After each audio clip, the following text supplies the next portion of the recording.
السلام عليكم ومكروا ومكر الله والله خير الماكرين।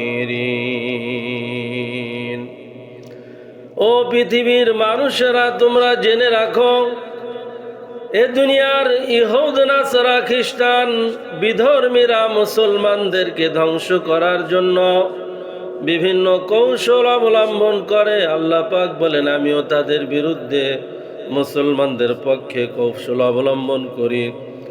আল্লাহ পাকের কৌশল তাদের কৌশল থেকে অনেক শক্তিশালী, উত্তম। জোরে জোরে বলেন সুবহানাল্লাহ।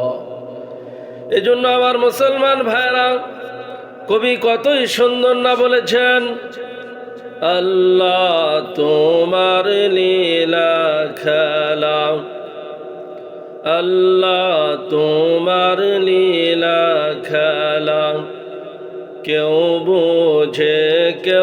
বোঝে না, মাওলা তোমার লীলা খেলা,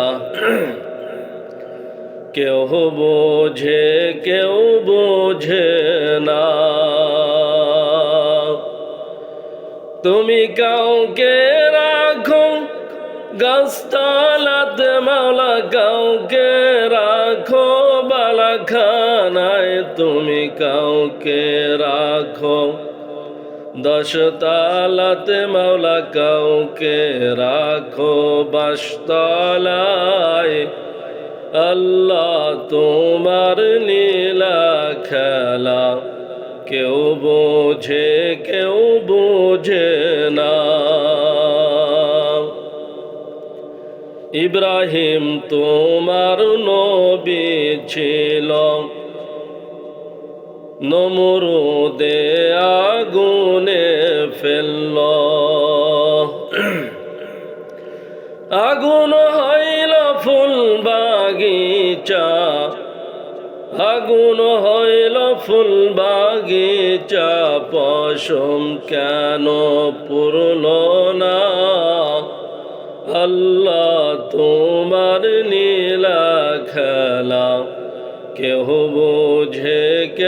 বোঝে না।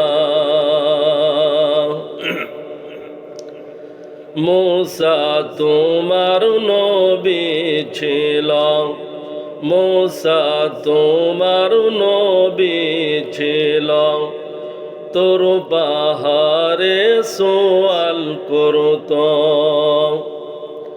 তোমার নূরে পাহাড় জ্বলল, হায়রে তোমার নূরে পাহাড় জ্বলল, মূসা কেন জ্বলল না?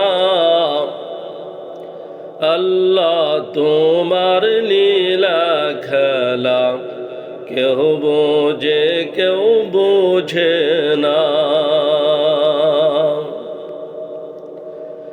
ইউনুস তোমার নবী ছিল, মাছেতে গিলিয়া ফেলল, মাছের পেটে রইলেন নবী, হায়রে মাছের পেটে রইলেন নবী, ওহো কেন হইল না? আল্লাহ তোমার নীলা খেলা, কেউ বোঝে না। আমার মুসলমান ভাইরা, লক্ষ্য করে শুনুন, আল্লাহর কুদরত বোঝা বড় কঠিন।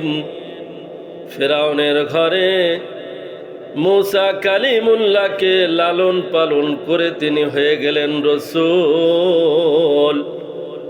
আর জিবরাইল আমিন মূসা সামিরীকে লালন পালন করলেন, প্রতিদিন খাওয়ার ব্যবস্থা করলেন আল্লাহর পক্ষ থেকে।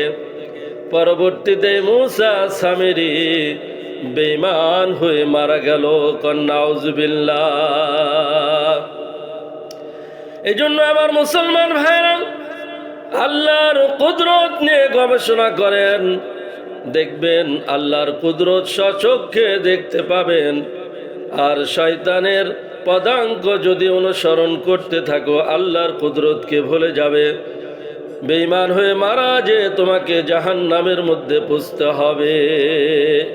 এজন্য আমরা আল্লাহর কুদরতের উপর ঈমান রাখি, বিশ্বাস করি, তাহলে দেখবেন আল্লাহর কুদরতের দ্বারা আপনার এমন এমন মুসিবতকে আল্লাহ পাক দূর করে দিবেন, আপনার উপর খাস রহমত বারাকাত নাজিল করবেন।